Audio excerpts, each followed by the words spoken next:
What up, everybody? It's your boy DFS Up North, and I am here with another edition of the Sharp Bets, the Bettor's Edge from the Sharp app, the Rocket Mortgage Classic outright bets.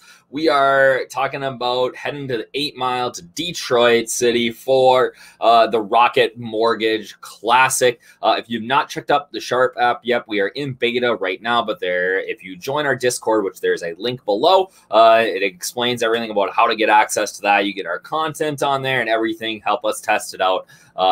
It looks so sharp. I'm so excited for this to go live for everyone to see. But yeah, let's get to the golf. Before we talk about this week's Rocket Mortgage Classic, though, we got to talk a little bit about the Travelers and what a gong show of an event. For me, I was lucky to return, or to only have minus 2.15 units. It was a funky week. It was one of those weeks where it just, like there were some plays that I thought were really good, like a Harris English, I thought was a decent bet. I thought he was a little short. He ended up winning. But it was one of those weeks where you needed 1,000 birdies. You had guys like Kevin Kisner who finished in the top 10, and he shot par 4 over and finished at minus 14 or 15. Like the guy shot 63 and 64 on 2 of the other days. It's just one of those weird tournaments. It's hard to predict. It's hard from a DFS standpoint to kind of sort through the noise of what's going on. We had a decent week. Abraham Answer, loved him last week. Started out pretty poorly, 4 birdies or 4 bogeys in his first couple of holes there, but ended up cashing that T10 at plus 250.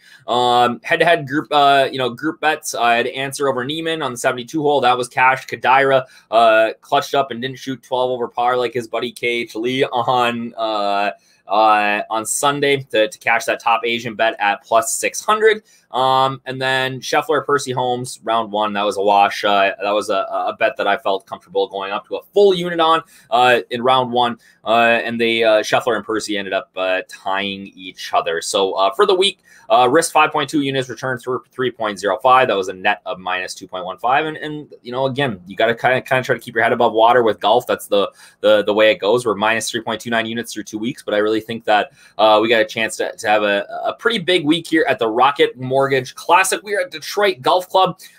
This is a par 72, 36, 36, 73, 70. It's not super long. It's a pretty standard Parkland golf course, something that you are typically it's what you and I play. It's a muni type of course. It's not something that is super tricky. It's Don Ross design, which is one of the classic American architects. I think did this in go back here. Did this in 1919, I believe, here in Detroit. I say that we are going to 8 Mile, 1916. Sorry, I say that we are going to 8 Mile. We are legitimately going to 8 Mile. The golf course is in pretty close proximity. Where you park is technically right outside of 8 Mile, so be careful if you're heading to the event this week. But interestingly, similar to last week with the Travelers, this is bent grass and POA mix throughout. All right, we get bluegrass in the rough, but these are really the only 2 events this year where we see bent grass, fairway to green. And so we want to try to target maybe guys that played well last week, or guys that have good bent grass statistics. The interesting thing here is that the course has received a ton of rain. Michigan has got a bunch of rain, and likely going to get more as the week goes on. The rough here is never very penal. They try to keep it short. They want this to be a birdie fest, but I think this rain could cause some issues with guys. So there might be a little bit more premium place on finding fairways than typically is done here. I think that the problem that Bryson wins here last year after bulking up, and now Detroit Golf Club gets this people get this idea that you're just bomb and gouge here. And while that is the case, that you can do that around here, you look at the leaderboards the last 2 years that we played this event, and you got guys like Brian Stewart, Kisner, guys that are short are able to get it done here if they can get hot with the putter. You find fairways, you find greens, you heat up with the putter, you're going to have a good week, and you're going to have an opportunity to win.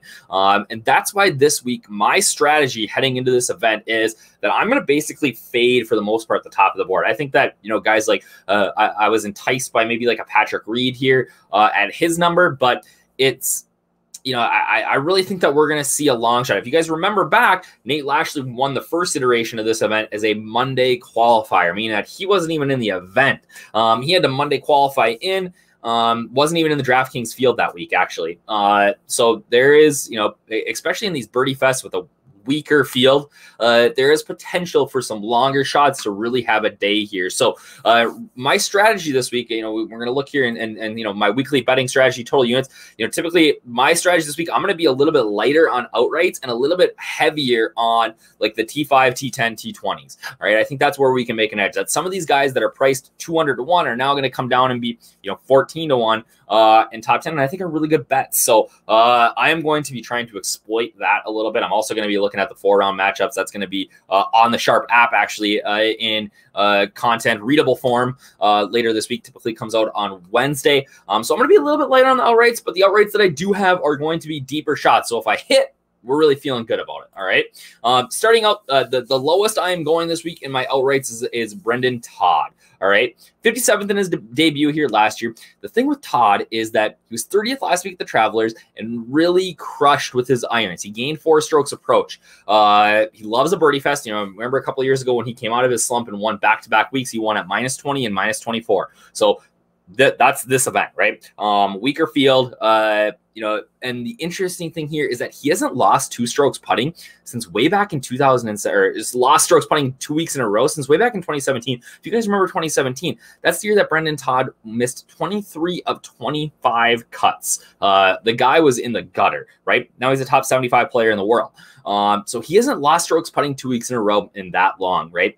He's not going to lose strokes putting this week. He will come back this week and typically is one of the better putters on tour.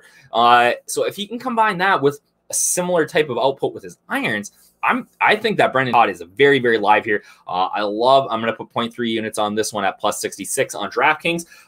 He is much lower on FanDuel and BetMGM. And I really think that there's a ton of value in this +500 number at T10. And I'm going to put another 0.3 units on that to try to win back 1.5. I think that he is not a lock for a top 10, but I think that's one of the best bets on the board this week. Ches Reavie. All right. Ches missed cut here in 2019, but not surprising because that was the week after he won the Travelers. He's just been on fire with his irons recently. Not surprisingly, since he switched from PXG, he's been better there, but he's gained 14.6 strokes approach over his last 3 events. He is, again, a really, really strong birdie fest type of player. Won at Travelers, which I think is a fantastic corollary course to Detroit Golf Club. Not super long. Again, I think that is played into the odds a little bit here at +100. But man, his short game lately, not only is he firing on all cylinders with his approach game, but his around the green game has been fantastic as well. The putter, never really there for him, unless when it is, then he's going to contend. +335 at T20. Again, one of my favorite bets. I love, getting the guy, that sort of plus money at a top 20 bet on a guy that I really like this week is something that I'm always going to try to hit. I think those are the types of bets that can save your week, right? Or can start to chip back away at, maybe those weeks where things don't go great, like last week, right? Plus 100 or 100 to 1 here, 0.3 units. Don't mind that at all. Another guy that's going to be very, very popular in DFS at his price tag, and I think is a really solid bet, is Hank Lebioda, 120 to 1 plus 12,000. Much better value on FanDuel than he is anywhere else. I believe he's under 100 everywhere else. Missed the cut at Rocket Mortgage last year, but that's because he had a really bad putter. Lost 5 strokes putting. All right. Right now, he's gone 5 straight made cuts, including a 5th last week, and the putter has been en fuego, especially on bent grass, like last week at the Travelers. Just been really just pouring everything. And we talked, 5th last week. We saw Kramer Hickok in the playoff last week, bearing 6-footer, 6-footer, 8-footer, 9, just clutch power putts. Lebioda was doing the same thing. He was just a couple strokes back, right?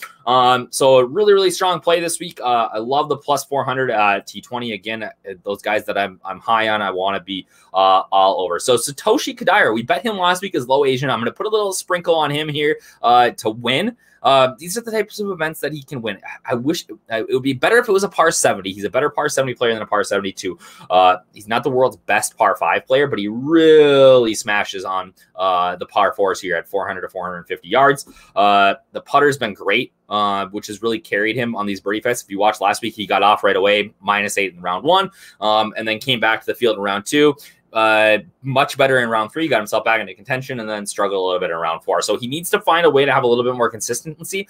But at 200-1 here, throw 2 units on it. I love the top 10 at 1,400. His top 20 is probably too short. But plus 1,400 T10, 0.2 units. Yes, please, all day. Love it. And finally, this is a super punt. This is a gut feeling type of play. But Scotty Piercy, his game's trending in the right direction. He is built for these sort of fairway and green birdie fests. You know, the thing that holds him back is his putter, right? He's going to lose 4 or 5 strokes putting per round or per tournament, which is not great. But if that putter ever comes around, man, he is going to be right in the mix. So again, this is a super sprinkle punt plus 2,100. Like, I think the game is trending in the right direction. He's a good course fit here, but I really like the plus 400 at T20. I have it as 0.2 units. I think this is a bet that you could go all the way up to 0.5 units on. I think that Percy is a fantastic play this week. And again, for him, I really think that the key is not necessarily how if he can get through the cut, like, then I think I'm very, very confident in a top 20 bet. So again, looking at my outrights, I've got 1.2 outright units bet on outrights this week. You know, looking, you know, again, long shots, right? So even a 0.3 unit bet brings back, you know, 36 units on Hank Lebioda if he finds a way to win. But again, this is where you're going to make your money. For me, it's 1.3 units so far this week on T5 and T10 bets.